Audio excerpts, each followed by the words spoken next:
जब share market ऊपर जा रहा होता है यानी कि मार्केट में सब कुछ हरा हरा दिख रहा होता है, हरियाली दिख रही होती है, तो इंडेक्स को देखकर फोमो में ना आए। अब ये क्या बात हुई कि मार्केट ऊपर जा रहा है तो शेयर मार्केट ऊपर जा रहा हो, इंडेक्स ऊपर जा रहा हो, सब कुछ ग्रीन ग्रीन दिख रहा हो, तो इसमें फोमो की क्या बात है? मार्केट तो ऊपर ही जा रही है। तो फ्रेंड्स, यहीं पर होती है गलती। जो नए ट्रेडर्स आते हैं, जिन्हें मार्केट की नॉलेज नहीं होती है, जिन्हें कुछ भी पता नहीं होता है, वो इंडेक्स को देखकर बस धड़ाधड़ मैदान में कूद पड़ते हैं, यानी कि ट्रेडिंग करने बैठ जाते हैं और वो गलत सलत ट्रेड करते हैं। यहीं से उनके लॉस की जर्नी शुरुआत होती है और इसी तरीके से जो 95% ट्रेडर है वो लॉस में रहते हैं। तो फ्रेंड्स, आज हम इसी टॉपिक पे बात करेंगे कि इंडेक्स को देख के हमें जज क्यों नहीं करना चाहिए, इसके पीछे का लॉजिक क्या है। तो फ्रेंड्स, मेरे चैनल इमोशनलेस ट्रेडिंग में आपका स्वागत है। तो फ्रेंड्स, चलिए वीडियो शुरू करते हैं। ऐसा होता है फ्रेंड्स कि एक माहौल बनता रहता है, एक पूरे मार्केट का जो सिनेरियो है वो इंडेक्स के अकॉर्डिंग चलता है।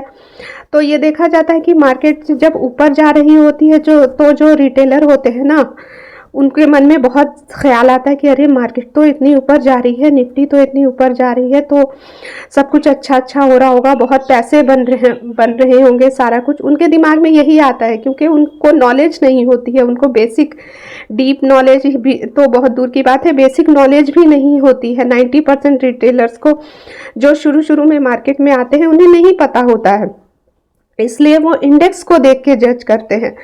अब उन्हें ये नहीं पता होता कि जो इंडेक्स है वो निफ्टी है, वो सिर्फ 50 लार्ज कैप्स की बनी होती है। उसके अंदर जो 50 जो देश की जो बेस्ट कंपनियां हैं, बेस्ट परफॉर्मिंग कंपनी है, सिर्फ उन्हीं की वो जो है उन्हीं की तस्वीर पेश करती है। वो पूरे ब्रॉडर मार्केट की तस्वीर नहीं है कि सब जगह पे क्या हो रहा है। वहाँ सिर्फ उन्हीं 50 कंपनियों के बारे में रिफ्लेक्ट हो रही है चीज़ें। बाकी और चीज़ों में क्या हो रहा है वो उसका पता वहाँ से नहीं चलेगा, और यहीं पे हम गलतियाँ करते हैं। क्योंकि पता नहीं होता है, निफ्टी को देख के हम जज कर लेते हैं कि अरे ये तो ऑल टाइम हाई पर है, ये है वो है, और फिर फोमो में आने लगते हैं कि जा मेरी तो गाड़ी छूट गई, मैंने तो ट्रेड नहीं लिया, ये वो। अब आप खुद ही देखिए, जिन लोगों ने भी पहले ट्रेड लिया है या जिन्होंने ले रखा है, जिन्होंने पोर्टफोलियो बना रखा है, उन्हें बहुत अच्छे तरीके से अंदाज़ा हो जाएगा कि मार्केट अभी अपने ऑल टाइम हाई को भी क्रॉस कर चुकी है।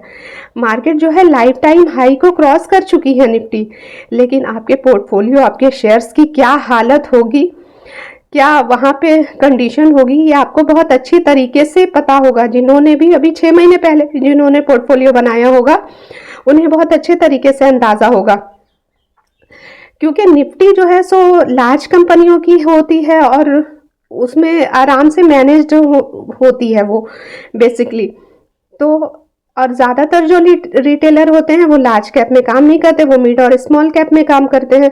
तो मिड और स्मॉल कैप की हालत हमेशा रोने वाली है, अभी के कंडीशन में हमेशा नहीं होती है।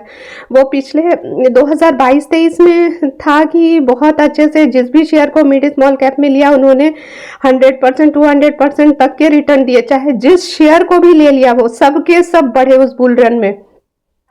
और वही देख करके और रिटेलर भी आए कि बस ऐसा ही होता है मार्केट में, बस कोई भी शेयर ले लो वो ऊपर ही जाता है, क्योंकि उस वक्त वैसा हो रहा था। और उसी की वजह से अंधाधुन जो शेयर खरीदे गए अंधाधुन प्राइस पे, उसकी वजह से मिड और स्मॉल कैप भी ओवर वैल्यूड हो गए। अब इसी की वजह से वहाँ पे पिटाई चालू है। वहाँ पे हर जगह पे जब भी निफ्टी में थोड़ी बहुत भी गिरावट आती है, बस मिड स्मॉल कैप में मौका मिल जाता है, उन शेयरों की पिटाई का मौका मिल जाता है, एक बहाना मिल जाता है। और जहाँ इंडेक्स थोड़ा बहुत गिरता है वहाँ आपके स्टॉक्स 3-4% तो नॉर्मली गिर जाते हैं, 8-10% एक एक दिन में वो लॉस दे जाते हैं। तो अब बात यह है कि हम लोग लार्ज कैप में तो कम ही करते हैं एलोकेशन, क्योंकि वहाँ पे रिवार्ड भी कम ही मिलता है, इसलिए हम लोग रिस्क लेते हैं। लेकिन हम निफ्टी को देख के जज नहीं करेंगे। इसके पीछे का रीज़न यही है कि निफ्टी 50 कंपनियों का एक कम्बिनेशन है और उसी को रिफ्लेक्ट करती है। और ये है कि वो जो बड़े DIIs FIIs होते हैं वो आराम से उसे मैनेज कर सकते हैं। कुछ कंपनियों में पैसे डाल दिए और निफ्टी आराम से मैनेज हो जाएगी और वो दिखेगा रिटेलर्स को कि वाह ये तो मार्केट ऊपर जा रही है, हमें मार्केट में पैसे लगाने चाहिए। एक्चुअल में ये एक ट्रैप है, रिटेलर्स को फंसाने का एक ट्रैप है ये। जब आप समझ जाएंगे ना, धीरे धीरे धीरे मार्केट को जब वक्त देंगे ना, तो आप खुद समझ जाएंगे कि किस तरीके से रिटेलर्स को फंसाया जाता है और वो ट्रैप होते हैं। और अल्टीमेटली जो नुकसान में रहता है वो रिटेलर ही रहता है, मेरे आप जैसे ट्रेडर ही रहते हैं नुकसान में। लेकिन मुझे तो ये बात समझ आ गई है क्योंकि मैंने अपनी गलतियों से सीख लिया है, तो अब मैं ट्रैप नहीं होने वाली। तो मैं वही अपनी एक्सपीरियंस आपके साथ शेयर कर रही हूँ कि फ्रेंड्स ये ट्रैप होने वाला टाइम है। मार्केट ऑल टाइम हाई पे है, अब लग रहा है कि सब कुछ सही हो गया है, मार्केट को तो ऊपर ही जाना है। फ्रेंड्स आप बहुत सोच समझ कर ऐसी कंडीशन में ट्रेड लीजिएगा। जो भी शेयर ओवर वैल्यूड है उनसे दूर रहिएगा। अब ये नहीं है कि हम शेयर मार्केट से ही दूर चले जाए, डर कर भाग जाए, नहीं। यहाँ पे हर वक्त अपॉर्चुनिटी होती है और बहुत सारे शेयर हैं, 2-3-4 हज़ार शेयर्स में ट्रेड होते हैं, 3,000 शेयर में तो होते ही हैं। तो उसमें हमें बहुत सारी ऐसी अपॉर्चुनिटीज मिलती है जो सही है, अच्छे शेयर से और अच्छी प्राइस पे मिल रहे हैं और उनकी फेयर वैल्यू भी है। तो हमें वो ढूंढना है, वो ढूंढ कर निकालना है, तो हमारी ट्रेडिंग जर्नी ईजी हो जाएगी। तो फ्रेंड्स हमें करना क्या है, हमें इमोशन में नहीं आना है, हमें फोमो में नहीं आना है कि मार्केट में सब कुछ ग्रीन ग्रीन चल रहा है, हरियाली चल रही है, निफ्टी ऊपर जा रही है, ऑल टाइम हाई लगा रही है, तो सारे स्टॉक्स के पीछे चल पड़ेंगे। नहीं, जो स्टॉक्स ने परफॉर्म नहीं किया है वो, या परफॉर्म नहीं करने का मतलब है कि उन कंपनियों ने परफॉर्म नहीं किया, उन्होंने सही रिजल्ट पेश नहीं किए, क्वार्टरली रिजल्ट पेश नहीं किए, वो लॉस में जा रही है या उनकी अर्निंग सही नहीं आ रही है, तो मार्केट उन्हें हर हालत में पनिश करेगा। जिस दिन हल्का सा भी मार्केट यानी कि निफ्टी करेक्ट होगी उस दिन उन शेयरों की पिटाई हो जाएगी। फिर हम रोते फिरेंगे कि भाई हमारा, मैंने ट्रेड लिया वहां से 10-20% गिर गया। तो हमें पहले से ही ढूंढ ढूंढ करके निकालना है अच्छे प्राइस पे, अच्छे वैल्यूएशन पे और अच्छी कंपनियां जो कि मुनाफा बना रही है, 3-4 क्वार्टर से हमेशा उनका मुनाफा आ रहा हो। और हाँ, ये भी चीज़ ध्यान रखनी है कि जिसमें प्रोमोटर सेल नहीं कर रहा हो, यानी कि प्रोमोटर ने अपनी स्टेक नहीं बेची हो। यानी कि अगर प्रोमोटर बेच रहा है इसका मतलब है कि उसे पता है कि उस कंपनी में कुछ गड़बड़ है और यहाँ पे वो माल जो है सो जो ट्रेडर होते हैं यानी कि जो रिटेलर होते हैं उन्हें चिपका के चला जाता है। और यही रियलिटी है, प्रोमोटर भी माल इसको चिपकाता है और FIIs भी रिटेलर को ही निशाना बनाते हैं। तो जो भी फ्रेंड्स नए नए ट्रेडिंग में आए हैं वो बहुत सोच समझकर 2026 में बिल्कुल ना फंसे। ऐसा नहीं कि आप ट्रेड नहीं करें, संभल कर करें, सोच कर करें, इमोशन को कंट्रोल में करके करें, तो इंशाल्लाह आप ज़रूर फायदे में रहेंगे। ऐसा नहीं है कि पैसा नहीं बनेगा, लेकिन जब मार्केट गिरे, क्योंकि जब देखिए जब निफ्टी चढ़ती है तो हमारे स्टॉक्स नहीं चढ़ते उतना, लेकिन जब निफ्टी गिरती है तो उसकी दुगनी तिगनी रफ्तार से हमारे स्टॉक्स गिरते हैं, मिड स्मॉल कैप के शेयर्स गिरते हैं। तो सोचिए कि जब निफ्टी ऊपर जा रही है तो हमारे शेयर उतने ऊपर नहीं जा रहे हैं, हमारा पोर्टफोलियो में कुछ खास चेंज नहीं आ रहा है। लेकिन जब निफ्टी अब ऊपर सीधी सीधी तो जाएगी नहीं, वो नीचे आएगी फिर ऊपर जाएगी, नीचे आएगी ऊपर जाएगी, यही इस तरह से जिगजैग चलता है। तो जब वो नीचे आएगी तो हमारे स्टॉक तो 8-10% आराम से गिर जाते हैं। उस पर से अभी अर्निंग सीजन आने वाला है, तो भी अगर किसी कंपनी ने अर्निंग खराब पेश कर दी या किसी तरह से उनका परफॉर्मेंस खराब रहा तो वहां भी उनकी पिटाई हो जाएगी, मार्केट उन्हें पनिश करने लगेगा, लोग उसमें बेचने चले आएंगे किसी न किसी बहाने से। क्योंकि FII तो सेलर बने बैठे हैं, हर तरीके से वो सेल कर रहे हैं, वो बाई नहीं कर रहे हैं। और जब तक FII मार्केट में नहीं आएंगे, हमारे शेयर मार्केट में, उसका बढ़ना मुमकिन नहीं है। DIIs के भरोसे ज़्यादा दिन मार्केट नहीं चलेगा। ये जो बबल है ना, ये होगा ही होगा, आज नहीं तो कल। और फंसेगा कौन? सिर्फ रिटेलर, छोटे छोटे ट्रेडर जो नए आए होंगे, जिन्होंने थोड़े थोड़े पैसे लगाए होंगे। और चूंकि इंडिया की पॉपुलेशन इतनी है और बहुत सारे लोग थोड़ा भी पैसा लगाएंगे तो वो बहुत ज़्यादा होता है। तो फ्रेंड्स बच करके रहें और बच के संभल कर ट्रेडिंग करें, धीरे धीरे पैसे लगाएंगे और सही वैल्यूएशन पे, सही प्राइस पर, सही शेयर में लगाएंगे तो पैसे बनेंगे।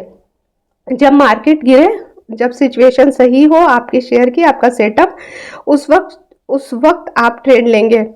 अभी वो अंधाधुंध ट्रेडिंग वाली टाइम नहीं है कि एक ये है कि मार्केट ऊपर ही जाएगी, नहीं। जब तक एफआईआईज भारत में लौटेंगे नहीं, जब तक एफआईआईज की बाइंग शुरू नहीं होगी, वो बुलरन शुरू नहीं होगा।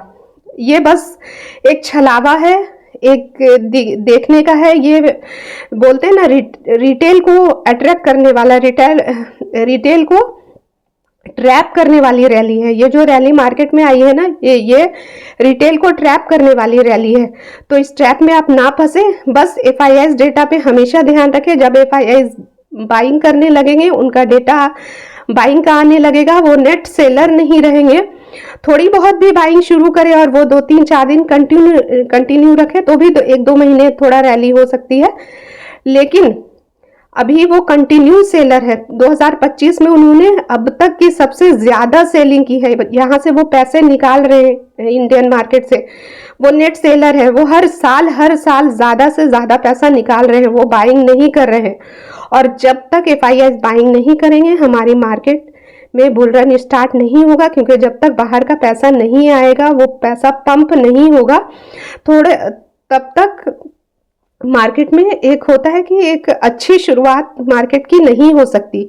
ये ऐसी रुक रुक कर, थक थक कर चलती रहेगी, ऊपर नीचे गिरती पड़ती रहेगी। तो इसमें हमें बच बच कर थोड़े थोड़े पैसे बनाने हैं। अभी देखिए, थोड़े पैसे बनेंगे, अभी ज़्यादा रिटर्न नहीं मिलेगा। मार्केट ऊपर जाएगी तो उसमें अच्छे शेयर जो चलेंगे, वो थोड़ा बहुत 10-20% रिटर्न दिए तो आप उन्हें लेकर निकलते जाइए। ये मत सोचिए कि वो 10-20-30-40% तक ऊपर जाएंगे, नहीं। जहाँ जो मिल रहा है वहां उसे लीजिए और बाहर होइए उस शेयर से। अभी ये वाला माहौल है। अब ये है कि जब एफआईआईज जब लौटेंगे, जब सब कुछ सही होगा, ग्रोथ स्टोरी सही हो जाएगी, सब कुछ सही होगा। और हाँ, हमेशा ऐसा नहीं होता, कुछ साल तक चलता है ऐसा। तो वेट कीजिए जब तक सब कुछ सही नहीं होता, एफआईआईज नहीं लौटते, या फिर हमारी करेंसी वगैरह का जो भी प्रॉब्लम चल रहा है, सारा कुछ सही हो जाएगा। तो उस तरह की ट्रेडिंग शुरू होगी कि हाँ, जो भी शेयर लिए तो वो बढ़ने लगेगा। और ये तभी होता है या तो हमारी कंपनियों की ग्रोथ अच्छी हो जाए, या वैल्यूएशन सस्ते हो जाए। वैल्यूएशन तब सस्ते होंगे जब मार्केट में बहुत ज़्यादा गिरावट आएगी, यानी स्मॉल कैप मिड कैप में, तब उनकी वैल्यूएशन सस्ती हो जाएगी, या फिर उनकी ग्रोथ अच्छी हो जाएगी। तो हमें वेट करना है कि इन दोनों चीज़ों में क्या होती है, तब हमें अच्छे से एग्रेसिव ट्रेड करना है। अभी हमें थोड़ा थोड़ा सा सोच समझ कर ट्रेड करना है। इंडेक्स को देखकर फोमो में नहीं आना है, और ये नहीं सोचना है कि जा मेरी तो वो ट्रेडिंग छूट गई, हमने तो छोड़ दिया, हम तो डरते रह गए, मार्केट ऊपर चल गई। नहीं फ्रेंड्स, ये ट्रैप है, इसे बच कर रहिए। और आप चूंकि अभी नए आए हैं, अभी आपने ट्रेडिंग जर्नी की शुरुआत की है, तो धीरे धीरे 1-2 साल जब आप यहाँ गुजारेंगे ना, तो आपको सारी सच्चाई, पर्दे के पीछे की असलियत, सारा कुछ पता चल जाएगा कि रिटेलर को कैसे ट्रैप किया जाता है। तो फ्रेंड्स, कैसी लगी मेरी वीडियो? अगर अच्छी लगी तो अपने दोस्तों के साथ शेयर कीजिए, लाइक कीजिए, सब्सक्राइब कीजिए ऐसी अच्छी अच्छी वीडियोस देखने के लिए। तो मिलते हैं नेक्स्ट वीडियो में। Bye bye.